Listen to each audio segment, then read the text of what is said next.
कक्षा है। और ऐसे महापुरुषों को आसानी से नहीं पकड़ा जा सकता। क्यों? क्योंकि उन महापुरुषों के पास भगवान की योग माया की एक शक्ति होती है। तो उस शक्ति से वो अपने ईश्वरी प्रेम पर कंट्रोल किए रहते हैं, वो काबू किए रहते हैं, संसार में कभी आउट नहीं होने देते कि हमारा श्री कृष्ण से प्रेम है। क्योंकि अगर वो आउट हो जाएगा तो फिर वो लोक रंजन का विषय होगा, हंसी का विषय होगा, मजाक उड़ाने का विषय होगा, फिर वो वास्तविक प्रेम नहीं रह जाएगा। इसलिए उनका सिद्धांत है कि गोपनीयम गोपनीयम गोपनीयम प्रयत्नता, ईश्वरी प्रेम को छुपाना चाहिए, क्योंकि प्रेम छुपाने से बढ़ता है, इसलिए तुरंत आउट नहीं होता।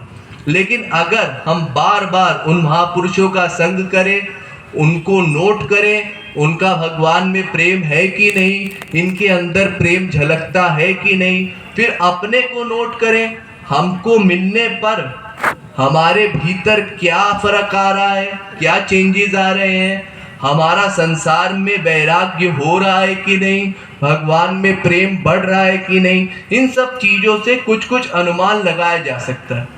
पूर्णतः ये समझा नहीं जा सकता कि कोई महापुरुष है या कोई महापुरुष नहीं है, लेकिन अगर हम समझना चाहें तो कुछ कुछ अनुमान अवश्य लगा सकते हैं। लेकिन उसके लिए हमको धैर्य बरतना पड़ेगा।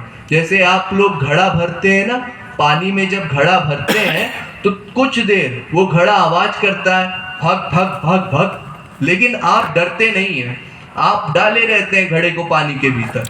कुछ देर आवाज करता है, फिर शांत हो गया, मतलब भर गया। जैसे जब कच्ची पूड़ी घी में डाली जाती है तो वो थोड़ी देर को आवाज करती है, चट चट चट चट चट चट, फिर उसके बाद वो पक गई तो शांत हो गई। इसी तरह से महापुरुष, क्योंकि एक परिपक्व अवस्था का नाम है, वो पहले से आपके सामने नहीं आता, तो उसके लिए कुछ समय आपको देना पड़ता है ये समझने के लिए कि वो महापुरुष है या नहीं। फिर धीरे धीरे उसका संग करते करते आपके भीतर ये विश्वास हो जाता है कि ये महापुरुष है या ये महापुरुष नहीं है। और फिर कोई हो, वो अपने प्रेम को सदा के लिए नहीं छुपा सकता। जैसे मान लीजिए भरत जी महाराज एक बार यमुना पार जा रहे थे, तो यमुना का रंग देखते ही उनको अपने प्रभु की याद आ गई और तुरंत नेत्रों से आंसू आ गए, और उस आंसू से तुरंत जान लिया सबने कि भरत जी राम जी को याद कर रहे हैं, उनसे प्रेम करते हैं। ये तो कोई भी बता सकता है। संसार में हम देखते हैं, मान लीजिए एक मियाँ बीवी है, दोनों का आपस में प्यार था। अब जब पति मर गया तो उसके बाद लोग कैसे अनुमान लगाते हैं पत्नी का कितना प्यार था? उसके रोने से अनुमान लगाते हैं। कोई आया पूछता है, क्यों भाई क्या हो गया, कैसे मर गई है? फिर वो बताती है रोते हुए, बार बार हर आदमी को बताती है। हर आदमी आएगा, हर आदमी यही प्रश्न करेगा, क्यों जी ऐसा कैसे हो गया, कैसे चले गए वो तो अच्छे खासे भले थे, अभी तो हम उनसे परसों मिले थे। फिर वो बताती है, फिर रोती है, फिर उसके बाद शांत होती है, फिर दूसरा आ जाता है। तो लोग उसके रोने से ये अनुमान लगा लेते हैं, हाँ इसका प्यार था या नहीं था, और कितना प्यार था। उसी तरह से जब संसारी प्यार हम पकड़ लेते हैं, जब मामूली संसारी प्यार नहीं छुप पाता, तो भगवान का वो असीम प्रेम, वो अगाध प्रेम, वो कैसे छुप पाएगा? वो छुप नहीं सकता ज़्यादा देर के लिए। लेकिन उसके लिए हमको धैर्य पूर्वक कुछ समय अपना संसार से निकाल करके ऐसे महापुरुषों का संग करना चाहिए, और अपने अंदर के चेंजेस को भी नोट करना चाहिए, और धीरे धीरे फिर हम ये समझ पाएंगे कि वो महापुरुष है या नहीं।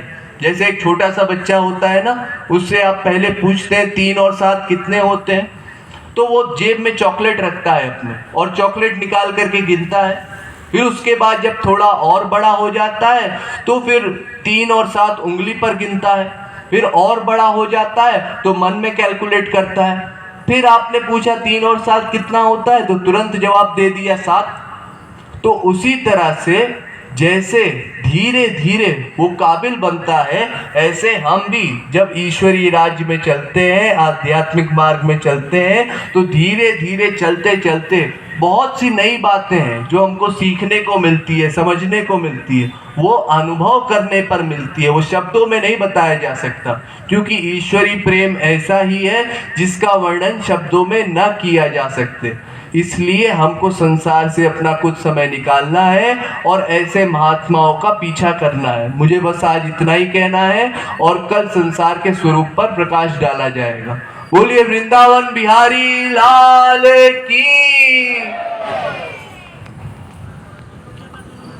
मेरे गुरु